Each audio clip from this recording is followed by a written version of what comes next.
On Christmas Eve, my family dumped my 9-year-old niece at an empty bus stop and drove off for a luxury Christmas vacation without her. "You always ruin Christmas," they told her. I didn't hesitate. I did this.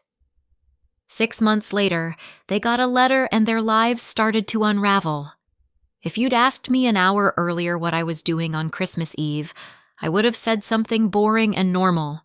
Matching pajamas, a cookie sheet cooling on the counter, my husband Michael pretending he wasn't excited about the annual tradition of eating dinner straight off paper plates because it's Christmas and I'm not doing dishes. Then my phone rang. Unknown number. I almost didn't pick up. Unknown numbers are either scams or people trying to talk to you about your car's extended warranty. I don't even have a car worth extending. I answered anyway, because Christmas Eve makes you stupidly optimistic, like maybe this time the universe is calling to say, "Surprise, you're getting a break." "Hello?" There was a hitch of breath on the other end, a small sound, like someone trying not to cry and failing at it. "Aunt Anna?" My stomach dropped so fast it felt like I'd swallowed the floor. "Sophie?"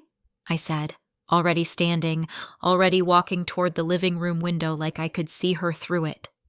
"Sophie, honey, where are you?" She was my niece, 9 years old. The kid who always hugged too hard and said sorry when you handed her a glass of water, like existing was something she owed you for. She sniffed. I'm at a bus stop."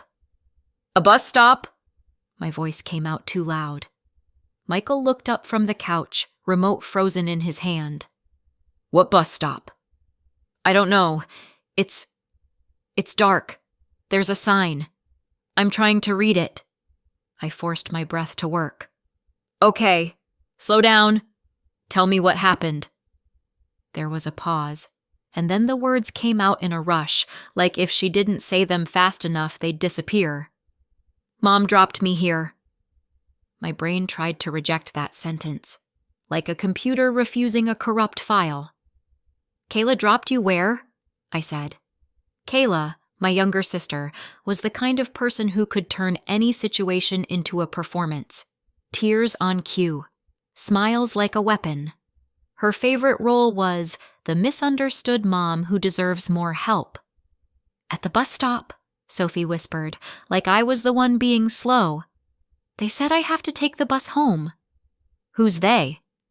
"All of them," she said, and her voice cracked. "Mom, Brendan, Grandma and Grandpa, Harper and Liam." My parents. Kayla's husband, Brendan, Sophie's stepdad, and Kayla's 2 younger kids, Harper and Liam, who got treated like the second coming of baby Jesus, even when they were pulling ornaments off the tree and licking them. "All of them were in the car," Sophie said. They were laughing." The room got too quiet around me, like the air had been sucked out and replaced with static. "Sophie," I said carefully, "why are you at a bus stop?" She took a shaky breath. "They said I always ruin Christmas." My hand tightened around my phone. "What?" "They said I always ruin Christmas for everyone," she repeated, and the way she said it, like she was trying to accept it as fact, made something hot and sharp rise up behind my ribs. "Mom said I ruined it, and they told me to take the bus home and spend Christmas alone." I blinked hard. "Alone?" "There's nobody home," she said. "They said I can use my key." I could hear the wind on the line, the hollow emptiness of wherever she was. My mind made pictures it had no business making. Dark road, empty bench, a bus stop light buzzing like something out of a horror movie. "How are you calling me?" I asked, because it didn't make sense. Sophie didn't have a phone. Kayla claimed she didn't believe in kids being glued to screens, which was hilarious since Kayla was surgically attached to hers. "A lady let me use hers," Sophie whispered. I remembered your number." That hit me like a punch. My number. From babysitting days. From all those times I'd tried to be the extra adult in Sophie's life because the one assigned to her by biology kept treating her like an inconvenient receipt. Okay, I said. Stay with her. Stay right there. Do you see a store? A building? Anything? There's nothing, she said. Just a road, and a sign, and a bench. Read me the sign. She sniffed and mumbled, then tried again. It says Pine something, Pine Ridge, and Route 16. I pulled up maps with shaking fingers. My eyes flicked wildly across the screen. Pine Ridge, Route 16. My phone offered me 3 pine ridges, and none of them were places you wanted a 9-year-old waiting alone. Sophie, I said, trying to keep my voice from snapping in half. I'm coming to get you. No, she blurted. Please don't call Mom. I started, but she cut me off, fear spilling out. She'll be mad. She'll be really mad. She told me not to. She told me to go home and... Her voice got small again. She said I ruin everything.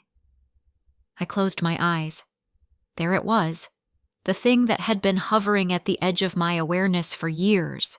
Not a bruise, not a dramatic headline, just a kid who believed she was the reason holidays went bad. Listen to me, I said, and I didn't care that Michael was watching, that my voice had gone low and dangerous. You didn't ruin anything. Do you hear me? There was a pause. Okay, Sophie whispered, but it sounded like she didn't believe me. Put the lady on, I said gently. Can I talk to her? A muffled movement. A new voice. Adult.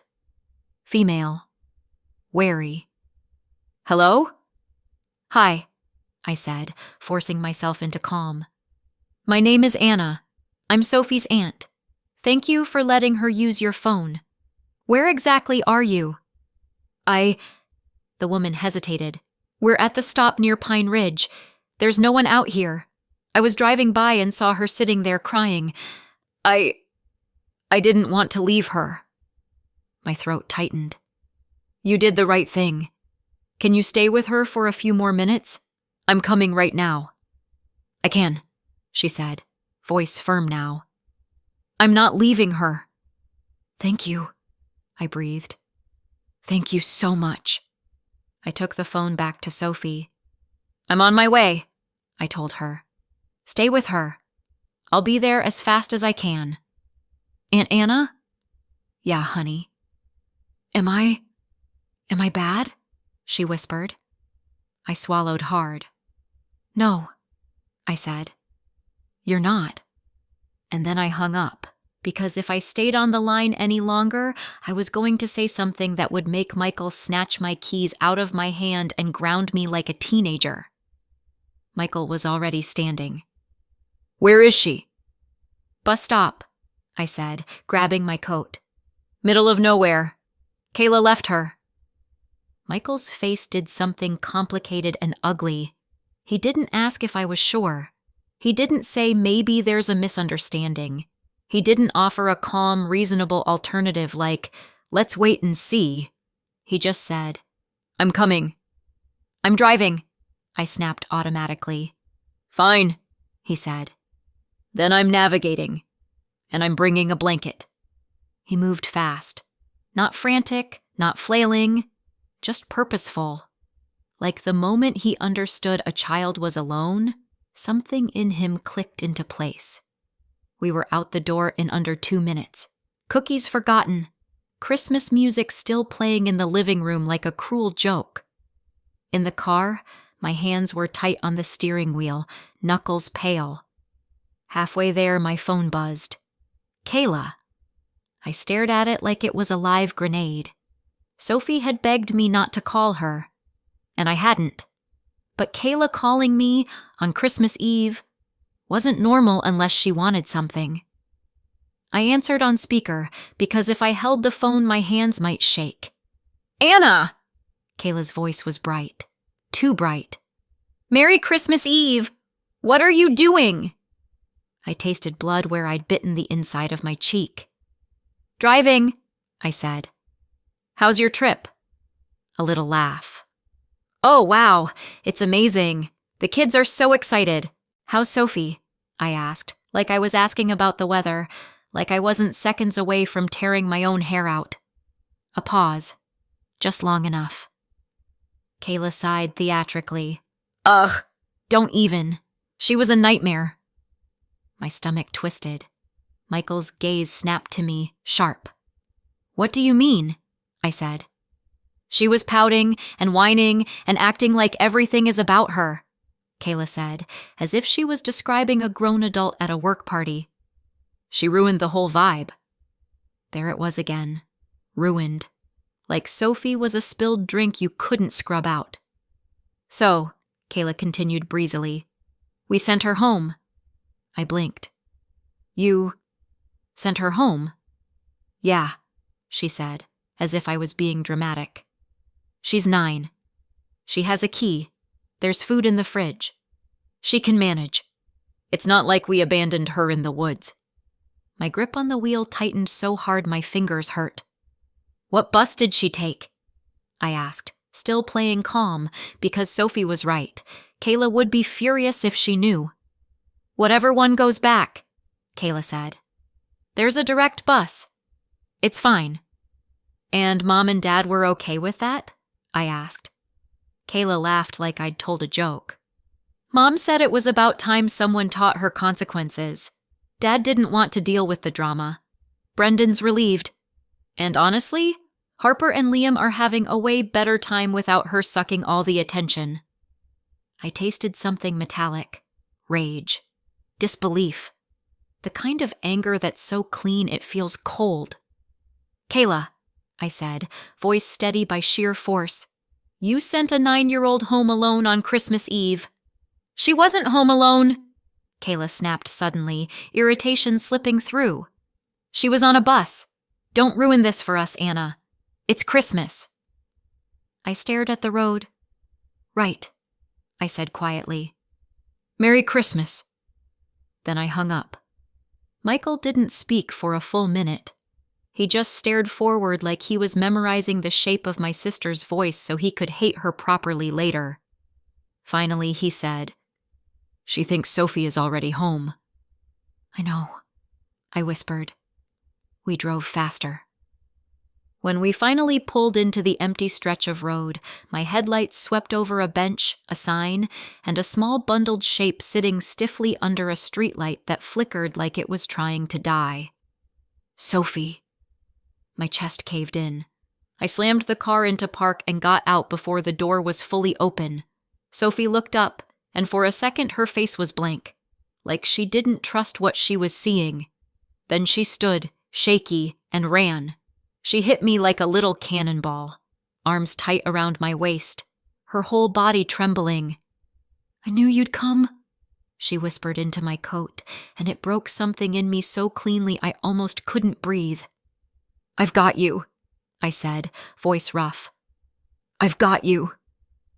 Behind her, the woman who'd lent the phone stood with her arms crossed, jaw tight like she'd been ready to fight anyone who showed up and didn't have good intentions. "Thank you," I told her, eyes stinging. She nodded once. "Don't thank me. Just don't leave her there again." "I won't," I said, and for the first time that night, I meant it like a vow. In the car, Sophie sat wrapped in the blanket Michael had brought. She stared at her hands like they didn't belong to her. "You're spending Christmas with us," I said, keeping my voice light, like this was the plan all along. "Okay?" Sophie's eyes flicked up.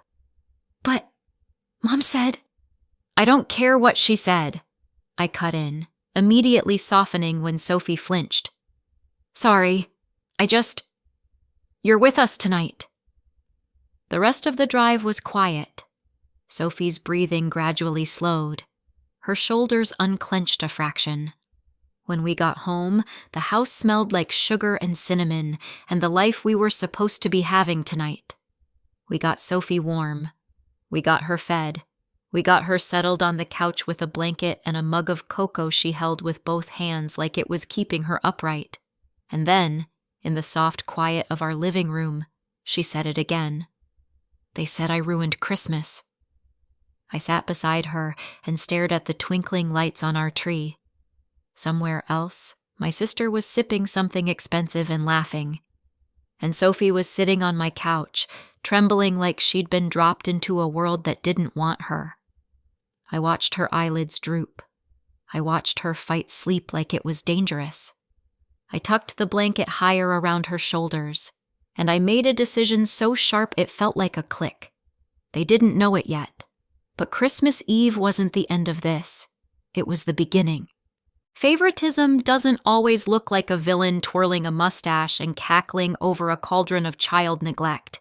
Sometimes it looks like a family photo where you're always the one told to move to the side so the little ones can be in the middle. Sometimes it's a birthday cake with candles you blow out alone because your sister is too tired, but somehow has enough energy to open her presents first. Sometimes it's being 13 and standing in the hallway in socks while your parents take your younger sister out for ice cream because it's more for younger kids. Kayla was 3 years younger than me, and she learned early that the world bent for her if she made the right face. My parents weren't monsters. They didn't hit me. They didn't lock me in a closet. They did something worse in a quieter way. They made me feel like I was optional. Kayla was the favorite, not in a subtle way either, in a way that felt like a running joke everyone understood except me. I tried for years to earn what she got for free.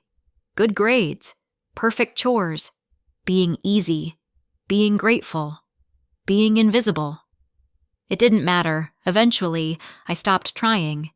Not because it didn't hurt, but because hope is expensive, and I was tired of paying for it. When we were older, I thought that would be the end of it. Like favoritism was a childhood disease you grew out of. Then Kayla got pregnant. She was barely out of high school, still living at home. I was in university and living there too, because tuition had a way of eating every dollar you thought you had. Kayla didn't want the baby. She said it openly, like it was the weather. By the time she realized she couldn't undo it, resentment had already set up camp behind her eyes. Sophie arrived, small and pink and demanding, like babies are. Kayla held her for pictures, and then handed her off like a purse she didn't want to carry.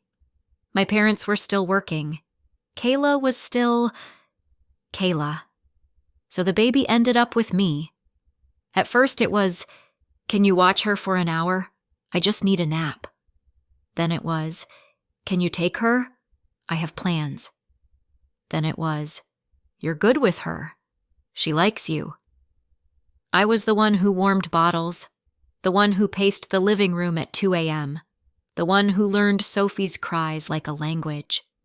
I told myself it was temporary, that Kayla would mature, that motherhood would click. It didn't. Even when I moved out, job, tiny apartment, my own dishes to not wash, Kayla's expectations followed me like a shadow. "Can you take her after work? Can you keep her on Saturday? Brendan and I need a date night." Brendan came later. A new man, a new last name, and a fresh reason for Kayla to pretend everything was fine. When she married Brendan, I really believed things would get better. Marriage is supposed to make people more responsible, right?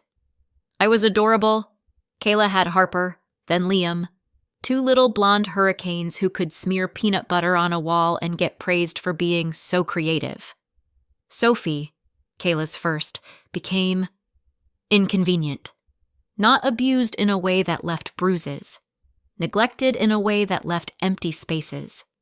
It showed up in small things I couldn't unsee, like Sophie sitting at the kitchen table while Kayla braided Harper's hair with glittery bows. Like Liam getting a whole birthday party theme and Sophie getting told, "We did cake at Grandma's, remember?" Even though Sophie had been at my house that day. Like Kayla and Brendan loading Harper and Liam into the car for a family outing and saying, "This is more for younger kids."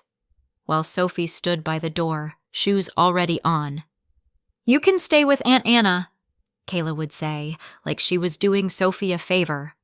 And Sophie would come to me without complaint, like she'd already learned not to ask why. Brendan liked to act like he deserved a medal for marrying someone who already had a child. He'd say things like, "I stepped up," and "not every man would do this," as if Sophie was a stray dog he'd adopted for good karma. And Kayla ate it up. I never heard Brendan call Sophie my daughter. Not once. I heard him call her Kayla's kid plenty. Sophie, meanwhile, called me for everything. For scraped knees, for nightmares, for spelling homework, for the kind of comfort you seek from the adult you trust. I didn't tell her bad things about her mom. I didn't have to. Kids aren't stupid. They know who shows up. 6 months before Christmas Eve, everything shifted. It was a family dinner, one of those sticky sweet nights where everyone pretends they're fine because there's pie and witnesses. Some relatives were visiting, the kind Kayla performed for. Sophie was quiet all evening. Not peaceful quiet. Held in quiet. Kayla was in full show-off mode, talking about the kids and how blessed she was, like motherhood was a hobby she'd mastered. Someone made a comment, something harmless like, "You're such a great mom." Kayla beamed, and Sophie, small voice, big truth, said from her seat, clear enough for everyone to hear, "I wish Aunt Anna was my mom." The table went dead. Kayla's smile froze in place.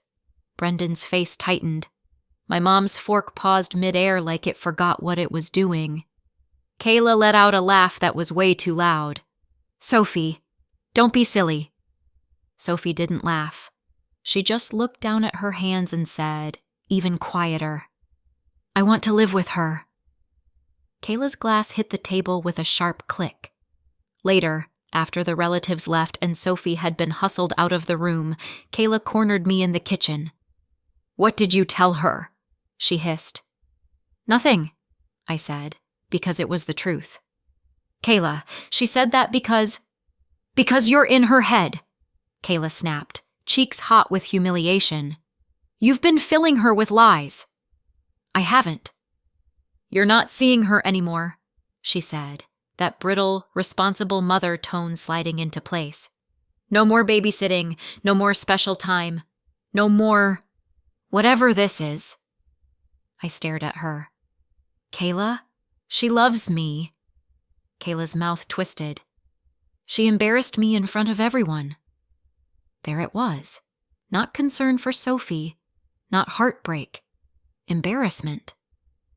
After that, I saw Sophie only at family gatherings, holiday dinners, birthdays, anything Kayla couldn't avoid without people asking questions. Sophie would still run to me, arms flung wide, desperate like she was trying to store me up for later. Kayla hated it. I could see it in the way her jaw tensed, in how she'd call Sophie over with a sharp, "Sophie, come here!" And because I wasn't allowed to babysit anymore, the solution Kayla landed on was, predictably, convenient for Kayla. She started leaving Sophie home alone. "She's 9, Kayla would say, like that was a magic shield against being a bad parent. "She's fine. She has food. She can entertain herself." Meanwhile, Kayla and Brendan would take Harper and Liam out for kid stuff. Museums, holiday light shows, gingerbread houses at fancy places where you paid $12 for hot chocolate. Sophie stayed home, left out of her own family, watching the clock, waiting for footsteps that didn't come. I saw it happening. I hated it, and I didn't know what to do that wouldn't make it worse. There were no bruises, no broken bones, no obvious headline, just a child being quietly taught she didn't belong. So I waited, hoped, told myself, surely Kayla will grow up. Surely Mom and Dad will notice. Surely someone will stop this. Christmas Eve proved how wrong I was, because leaving a 9-year-old home alone was one kind of abandonment. Dumping her at an empty bus stop in the middle of nowhere, that was something else. And the thing about patterns is, When people keep getting away with them, they escalate. Kayla thought I'd step aside like I always had. She had no idea what I was about to do. Sophie fell asleep on our couch with her fists clenched in the blanket. Michael sat across from her, quietly furious. I stood in the kitchen with my phone in my hand, replaying Sophie's voice. I always ruin Christmas. And Kayla's... It's not like we abandoned her in the woods. When Sophie woke up, she looked around like she didn't trust the room. Then she saw me, and her shoulders dropped. "Aunt Anna?" "I'm here," I said. She swallowed. Can I live here?" I opened my mouth, and nothing came out. Because "I want you to" isn't a legal plan. Sophie's eyes filled. "I don't want to go back," she said quickly, like she was racing against someone taking the words away. "Ever." I stepped into the kitchen and lowered my voice. "I'm not sending her back." Michael didn't argue. He just said, "Tell me what you need." I swallowed. "A plan." I picked up my phone and stared at the name I hadn't called in months. Ms. Reed. Not my attorney, technically. Not yet. A lawyer friend I trusted, the kind of person who didn't sugarcoat reality and didn't panic when other people panicked. It rang twice. "Anna?" Ms. Reed answered, voice brisk. "Is everything okay?" "No," I said. "I need 10 minutes of your brain on Christmas Eve." A pause. Then, "Okay, talk." So I did. I told her about the call, the bus stop, the line Kayla used, the fact that Sophie didn't have a phone, the fact she was supposed to take a bus home alone. Ms. Reed didn't gasp. She didn't say, "Are you sure?" like I was making it up for attention. She said, "Do you know if buses were even running?" I froze. Check, she said. "Right now. Screenshot it." So I did. I pulled up the transit page for the route Sophie had described, the one Kayla had claimed was direct. And there it was, in cheerful holiday font. No service. Christmas Eve. Evening. My stomach turned over. There hadn't been a bus. Not at that time. Not out there. They hadn't sent her home. They had left her. I heard myself inhale sharply, like the air was suddenly colder. Ms. Reed's voice came through the phone. "Anna?" "No buses," I said, voice flat. "There were no buses." "Okay," Ms. Reed said, and her tone shifted, still calm but steel underneath. "That's important. Now listen. Document everything. And you need to report this. Police and CPS." My heart pounded. "Tonight?" "Tonight," she confirmed. "And Anna, do not get pulled into a family fight. Keep your communication clean. Stick to facts. Let the system do its job." I stared at Sophie again. She was rubbing her eyes, small and exhausted. "Okay," I whispered. After that, we moved fast. Not dramatic, not screaming, just decisive. I went to the police station first because it was open, and because my hands needed to do something real. I gave a statement to an officer whose name I didn't catch because I was too busy trying not to explode. I told the truth. All of it. The phone call. The location. The ruined Christmas line. The no bus confirmation. Then I called CPS and made the report, answering questions that made my stomach twist because saying the words out loud made them more real. Yes, the child had been left alone. Yes, the guardians had left town. Yes, the child was safe with me now. Yes, I could keep her safe. I hung up and felt like I'd stepped off a cliff. Sophie slept in our guest room that night. Michael put a nightlight in there without a word. I didn't sleep. I lay in bed staring at the ceiling, replaying every moment I'd ever dismissed as not my place. For the next 4 days, I kept waiting for the call. Not the angry one, not the performative one, the panicked one. The one that starts with, "Where is she?" The one a normal parent makes the second they realize their kid isn't where they left her. It never came. Day 1, nothing. Day 2, nothing. Day 3, still nothing. Sophie was in my house, eating, showering, whispering apologies when she didn't need to, while her own family enjoyed their vacation like they hadn't left a 9-year-old behind. On day 4, my phone rang. Kayla. I let it go to voicemail. Her message came through sharp and rattled, the holiday cheer gone like someone had flipped a switch.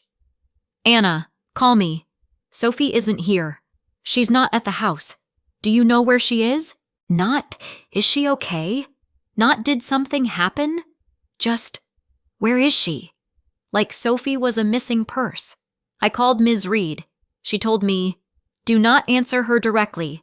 Let CPS handle this. Not long after, Ms. Levis, the CPS worker assigned, called and confirmed what I already felt in my bones. A case was open. Placement was being discussed. Interviews were coming. And yes, Kayla would be contacted. Not by me. By the consequences she'd tried to dodge. For a couple of days after that, Kayla didn't suddenly turn into a worried mother. She turned into what she always was when she felt cornered. Loud. When she finally learned Sophie was safe with a relative, the switch flipped. It wasn't panic. It was outrage. Accusations. Dramatic language. The kind of anger that's less about Sophie and more about control. Messages started coming in, one at a time, spaced out just enough to feel deliberate. What did you do? You had no right. You're trying to ruin my life. You're turning my daughter against me. I didn't answer. Then there was silence. Not the peaceful kind. The kind where you can almost hear someone recalculating. A few days later, Kayla's tone changed again. Not softer, just colder. A message came through, shorter and sharper. Fine. Keep her. She wanted you anyway. And then another, because she couldn't resist twisting the knife. Don't come crying to me when you can't handle her. She ruins everything. I stared at my phone until the screen dimmed. Ms. Levis scheduled calls and meetings. Kayla missed one. Brendan missed another. My parents didn't respond to a request for an interview until days later. No one sounded like people desperate to get Sophie back. They sounded like people angry their mess had been seen and relieved someone else was carrying it. By the time Ms. Reed said the words temporary placement, something inside me unclenched. Sophie was still here. Legally here. Ms. Reed's voice stayed calm when she said, if you want this to be permanent, we start that process. You'll need to be ready. I looked at Sophie that night, curled on our couch, focused on a cartoon like it was teaching her a language called safe. I'm ready, I whispered. I'd been raising her in all the ways that counted for years. I loved her like she was mine, and I wasn't going to keep living on borrowed time. Kayla still thought this was a tantrum I'd get over. She had no idea what was coming, because 6 months later, they would get a letter, and overnight, the people who couldn't wait to be rid of Sophie would become desperate to take her back. 6 months later, things were almost quiet. Not healed quiet. Not we're a family again quiet. More like the kind of quiet you get when someone stops fighting because they've decided they don't care enough to keep swinging. Kayla missed calls. Brendan didn't show up to half the meetings. My parents stayed conveniently vague. Paperwork moved forward without drama, which, if you've met my family, felt suspiciously close to a miracle.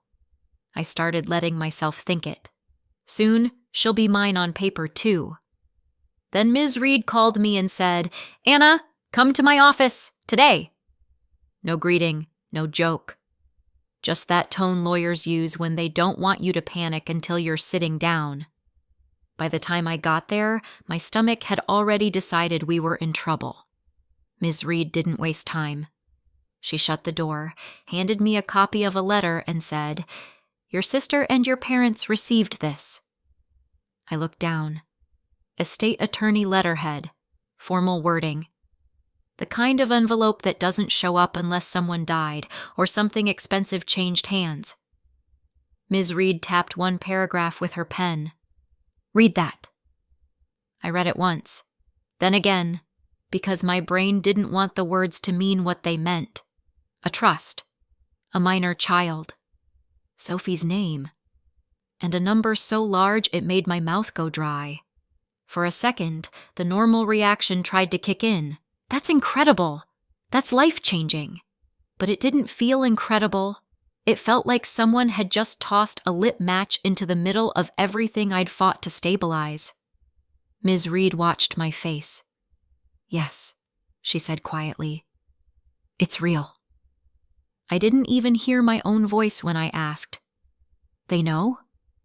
"They were notified," she said. "Which means—" She paused, just long enough for the dread to fully bloom. This may be the moment they suddenly decide they want Sophie back. And that's when I understood why the last few months had been so easy. They weren't done. They were just waiting for a reason. The next afternoon, Ms. Reed called. No greeting, no warm-up. "They retained counsel," she said. My throat went dry. "Kayla?" "Kayla. And Brendan." "What are they asking for?" I said, even though I already knew. Ms. Reed exhaled. "Immediate reunification. They're claiming you manipulated Sophie. They want her returned." I let out a laugh that wasn't humor so much as disbelief escaping my body. "Returned," I echoed. "Like a package." "Yes," Ms. Reed said. "Like that." 2 days later, a letter arrived at my house. Clean letterhead, clean language, dirty intentions. I read it once, then again. Then I set it down very carefully, like paper could bite. Sophie didn't need to see the letter to know something shifted. She looked up from the kitchen table, saw my face, and went still. "Are they coming?" she whispered. I crouched beside her chair. "You're safe," I said. "Okay," she nodded like she wanted to believe me, like belief was something she had to practice.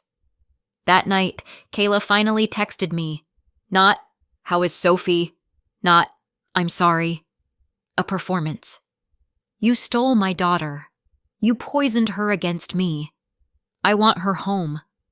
I didn't reply. If I replied, I'd say what I really thought, and Ms. Reed would have to bill me for arson. The next day, another message. "We'll see you in court." And then my mom left one voicemail, and it sounded like she'd rehearsed it. "Anna, this has gone too far. Sophie belongs with her family." I listened to it twice, waiting for the part where my mother remembered Sophie was a child. It didn't come. Ms. Reed moved like a machine after that. She printed everything. Screenshots, reports, notes, missed meetings. She stacked Kayla's words in neat rows where no one could pretend they were misunderstandings. "Fine. Keep her. She wanted you anyway. Don't come crying when you can't handle her. She ruins everything." Ms. Reed tapped the papers. "This is why I told you to keep receipts." My hands were cold. "What if the judge believes her?" Ms. Reed didn't blink. "Kayla wrote her motive down. She just didn't realize she was doing it." On the day we went in, Sophie stayed home. I didn't want her sitting in a room where adults argued about her like she was property.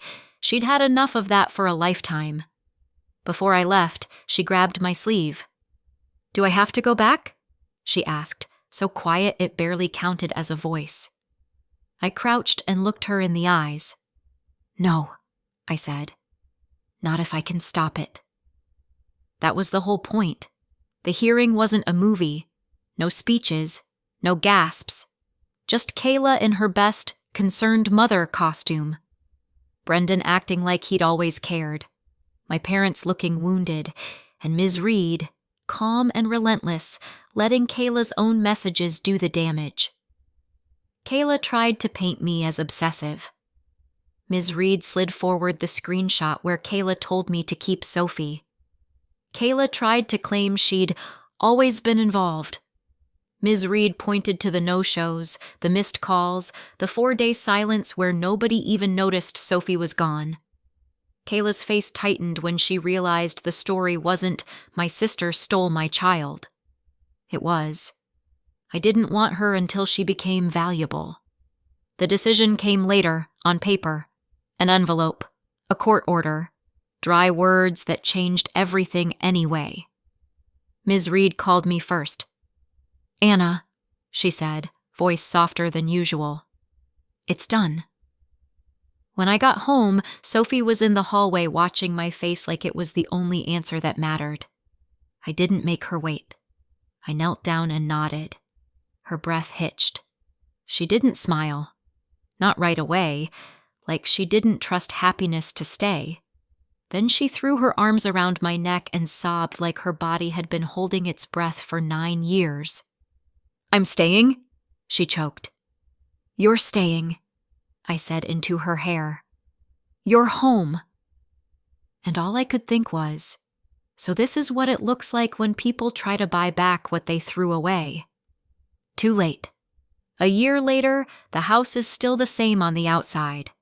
Inside, it isn't. Sophie has her own room now, hers, not for now. The adoption is final. The court order is final. And no, Kayla doesn't get visitation. Brendan doesn't either. Neither do my parents. Sophie made her position clear, repeatedly, and for once, the adults in charge listened.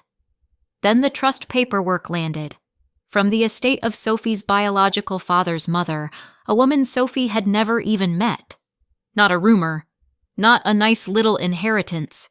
$1,100,000. It's locked in a trust for Sophie, and I'm the trustee.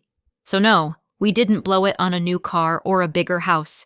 It goes where it's supposed to go. Therapy, school, stability, medical care. Everything Sophie should have had without needing a court order to get it. As for Kayla, I cut them off completely. Blocked numbers, filtered emails. No contact. I heard through relatives that the story got out and it got ugly for them. Turns out abandoning a kid on Christmas Eve doesn't come with great social reviews. Sophie's safe. She's steady. She's finally living in a home where love isn't something you earn by being small and silent. So tell me, did I go too far? Or not far enough? Leave a comment. And if you want more stories like this, hit subscribe.